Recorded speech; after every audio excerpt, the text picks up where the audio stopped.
नमस्कार मित्रांनो, वीण दोघांतलीही तुटेना या मालिकेच्या आजच्या भागात एक मोठा आणि रंजक ट्विस्ट पाहायला मिळणार आहे. मल्लिकाने पुन्हा एकदा तिची चाल खेळायला सुरुवात केली आहे आणि यावेळी तिच्या जाळ्यात कोण अडकणार हेच आपण या व्हिडिओमध्ये पाहणार आहोत. जर तुम्ही चॅनलवर नवीन असाल तर चॅनलला लगेच सबस्क्राईब करा, कारण अशाच नवनवीन अपडेट्ससाठी अपडेट्स तुम्हाला इथे मिळत राहतील. तर मित्रांनो, आजच्या भागाची सुरुवात होते अर्पिता आणि मल्लिकाच्या फोन कॉलने. अर्पिता मल्लिकाला फोन करते आणि तिच्या नेहमीच्या सवयीप्रमाणे सासूच्या गाराने तक्रारी करत असते. अर्पिता म्हणते, मला इथे राहण्याचा खूप कंटाळा आला आहे गं, मला तिकडे तुमच्याकडे यायचं आहे. त्यावर मल्लिकाही तिला बोलते की हो अप्पी, मलाही तू इथे हवी आहेस. पण जेव्हा अप्पी विचारते की मी लगेच येऊ का, तेव्हा मल्लिका तिला बोलते की मी म्हणाले म्हणून लगेच येऊ नकोस. यावर अर्पिता वैतागून विचारते, मग मी कधी येऊ मम्मा? समरदादा ची वाट बघू का बोलवण्याची? तो तर मला वाटत नाही कधी बोलवेल म्हणून. त्याच वेळी सुशची तिथे एंट्री होते. सुशला येताना बघून मल्लिका लगेच आपलं रूप बदलते आणि मुद्दाम नाटक करायला सुरुवात करते. ती फोनवर अर्पिताला म्हणते की अप्पी बाळा, मला तुझी खूप आठवण येते गं. मल्लिकाचा हा अचानक बदललेला सूर ऐकून अर्पिताला तर काही समजत नाही की मम्मा अचानक अशी का बोलायला लागली. तिकडे सुशसुद्धा मल्लिकाकडे आश्चर्याने बघत राहते की नेमकं काय झालं. तेव्हा मल्लिका बोलते की आय मिस यू बाळा, असं म्हणून फोन ठेवते.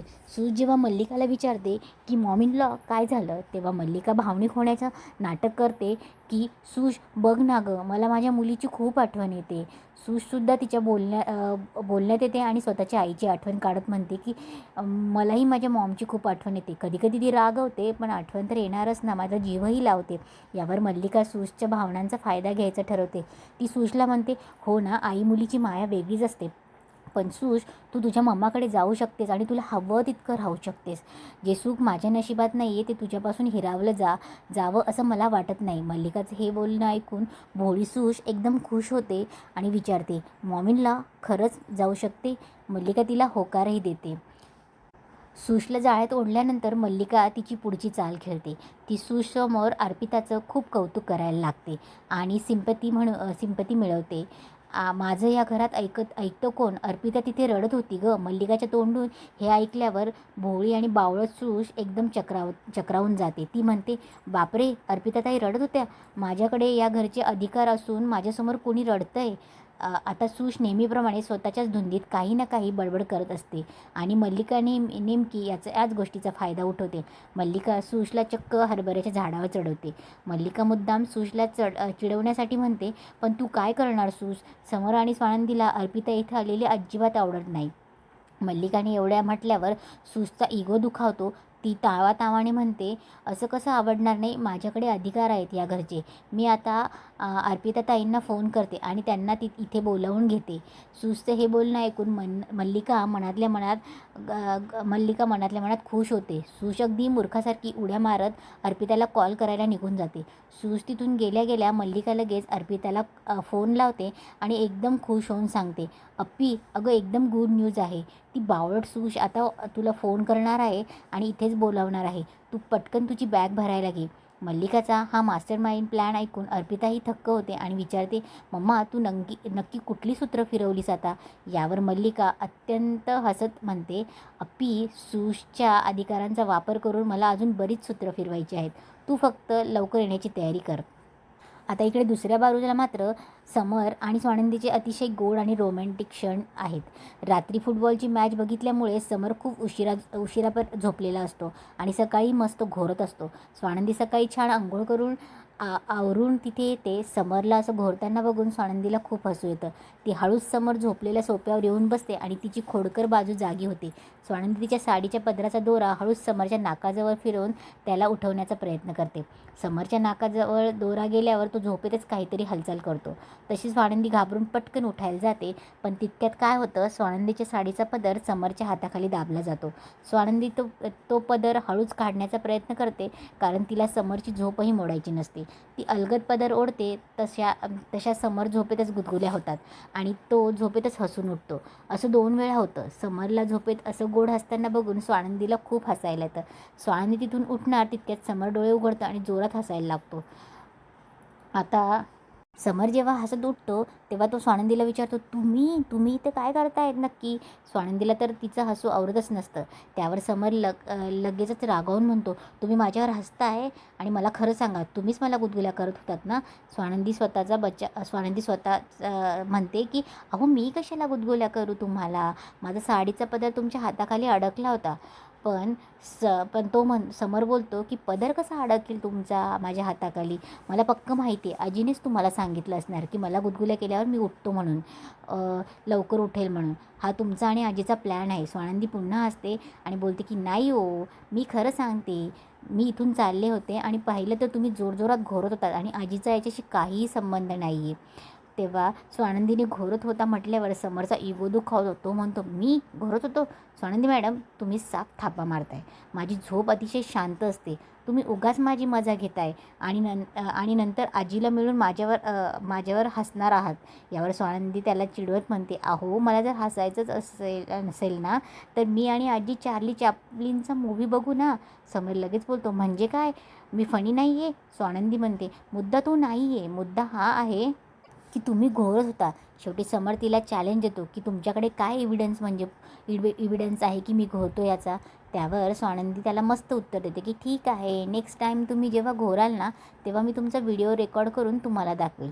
समर बोलतो की ठीक आहे. तेव्हा स्वानंदी बोलते की बरं अहो आता पुरे झालं, ऑफिसला जायचं नाही आहे का? समर पटकन घड्याळ बघतो आणि बोलतो की हो, अरे बापरे. तेव्हा तो आवरायला घेतो.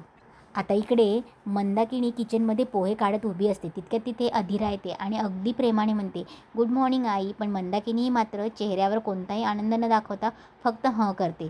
अधीरा जेव्हा विचारते चहा कुठे आहे तेव्हा मंदाकिनी तिच्याकडे रोखून बघते.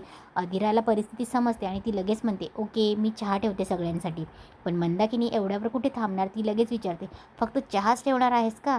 अधीरा आश्चर्याने विचारते, मग काय? मंदाकिनी टोमणा मारते की चहाबरोबर काय खातात? अधीरा अगदी निष्पापपणे उत्तर देते, कुकीज आणि बिस्किट. हे ऐकून मंदाकिनी वैतागते आणि म्हणते, अगं चहा पोहे, चहा इडली, नाश्ता म्हणतात त्याला. अधीरा म्हणते, पण तुम्ही करतच होतात ना पोहे, म्हणून मी विचारलं नाही. त्यावर मंदाकिनी बोलते की माझा मूड नाही आहे, तू कर. तेव्हा अधीरा बोलते की ठीक आहे आणि पोह्यांची तयारी करायला घेते. ती 2 मोठे कांदे घेते तर मंदाकिनी लगेच ओरडते, 2 मोठे कांदे कशाला? एकच घे, दिवाळ काढणार का? अधीरा बिचारी कांदा बाजूला ठेवते. मग ती शेंगदाणे घेते आणि लिंबू टाकायचा ना म्हणून बोलते की लिंबू टाकूया. हे ऐकून मंदाकिनी डोक्याला हात लावते आणि बोलते की लिंबू टाकत नाही गं, पिळतात. अगं कधी शिकणार तू हे सगळं? यावर अधीरा खूप शांतपणे म्हणते की आई, मला बाबांनी ज्याप्रमाणे शिकवलं आहे ना मी तसंच बनवते, तुम्ही फक्त गाईड करा. तेव्हा मंदाकिनी बोलते की किती दिवस गाईड करायचं आम्ही तुला? ती सूश बघ तुझ्यापेक्षा लहान आहे तरी तिने घरातले सगळे अधिकार स्वतःच्या हातात घेतले आणि तू कधी शिकणार आहेस हे सगळ्या गोष्टी? तेव्हा मंदाकिनीच्या तोंडून सूशचंही कौतुक आणि स्वतःची अशी तुलना ऐकल्यावर अधीरा तिच्याकडे अत्यंत आश्चर्यचकित होऊन पाहत असते. इकडे समर आणि आनंद ऑफिसमध्ये एकत्र बसून चहा पित असतात. दोघेही एकमेकांना चेअर्स करतात आणि चहाचा घोट घ्यायला लागतात. तितक्यात समरला काल रात्री स्वानंदीने दिलेला सल्ला आठवतो. ती म्हणत असते ना की चहा सूर करून प्यायचा म्हणून. समर स्वानंदीच्या चहा स्टाईलमध्ये चहाचा सूर करून मोठा आवाज करत घोट घेत असतो. समरला अचानक असं चहा पिताना बघून आनंद चहाचा कप तोंडातून काढतो आणि त्याच्याकडे पाहतच राहतो. आनंदला असं बघताना पाहून समर लाजतो आणि हसायला लागतो. तो म्हणतो, अरे ती स्वानंदी मॅडम रे, त्यांनी शिकवलं हे चहा सूर करून प्यायचा, कालच शिकलो आहे मी ही टेक्निक. त्यानंतर समर बोलतो, स्वानंदीबद्दल भरभरून बोलायला लागतो. तो म्हणतो, अरे आनंद, या स्वानंदी मॅडमच्या सवयी इतक्या विचित्र आहेत.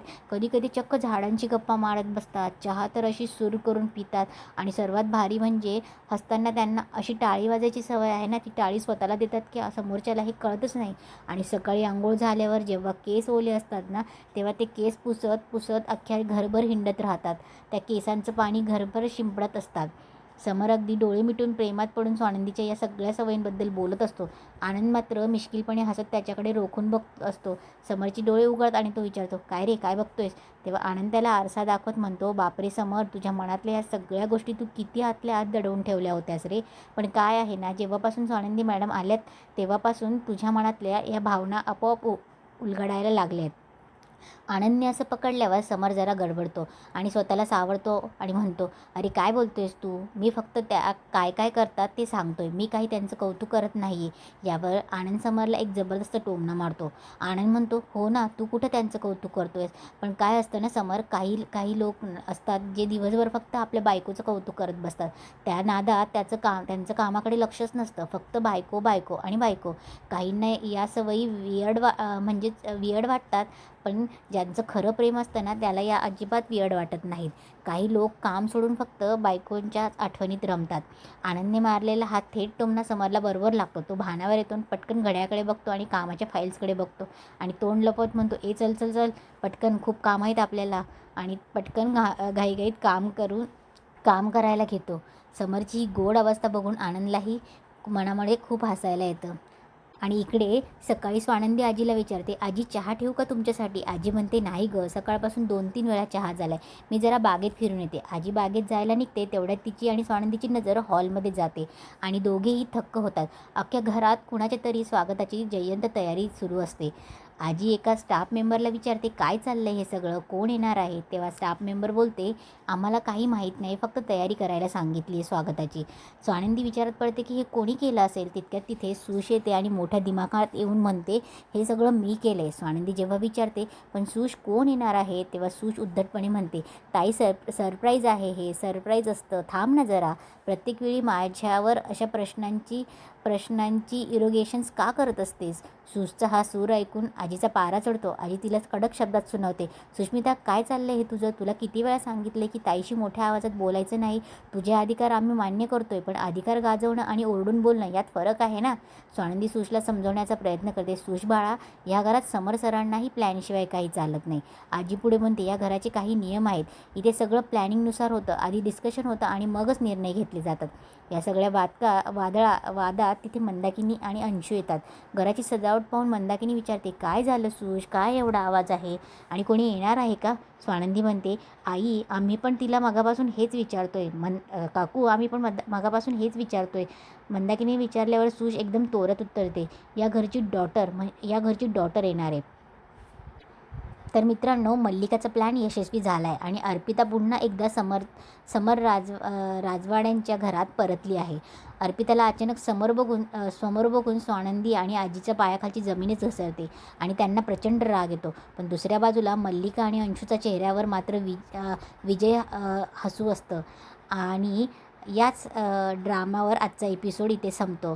तर प्रेक्षकांनो, मल्लिकाच्या या नव्या चालीमुळे आता घरात कोणतं नवीन महाभारत घडणार? सुशचा वापर करून मल्लिका स्वानंदीला घरातून बाहेर काढू शकेल का? आणि जेव्हा समरला अर्पिताच्या येण्याबद्दल कळेल तेव्हा समरची काय रिॲक्शन असेल, हे पाहणं खूपच रंजक ठरणार असणार आहे. आणि हो, जर तुम्हाला माझा हा रिव्ह्यू आवडला असेल तर व्हिडिओला एक लाईक नक्की करा. मालिकेचे असेच रंजक आणि धमाकेदार अपडेट्स सर्वात आधी पाहण्यासाठी या चॅनलला लगेच सबस्क्राईब करा आणि शेजारील बेल आयकॉनवर आयकॉन दाबायला विसरू नका, जेणेकरून पुढचा भाग आल्यावर सर्वात आधी तुम्हाला नोटिफिकेशन मिळेल. चला तर मग भेटूया पुढच्या भागात एका नवीन ट्विस्टसह. तोपर्यंत पाहत राहा आपले चॅनल. धन्यवाद. Bye bye.